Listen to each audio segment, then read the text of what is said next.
నమస్కారం సిటీ వార్తలకు స్వాగతం.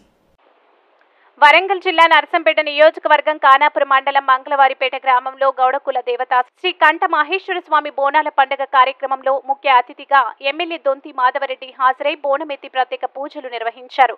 ఈ కార్యక్రమంలో తాళ్లపల్లి పెద్ద కమలాకర్, బొమ్మకాని నవీన్, కోయడి మల్లేష్, రేఖా శ్రీనివాస్, మక్కు లింగయ్య తదితర గౌడ కులస్తులు పాల్గొన్నారు.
సిటీ వార్తలు సమాప్తం. నమస్కారం.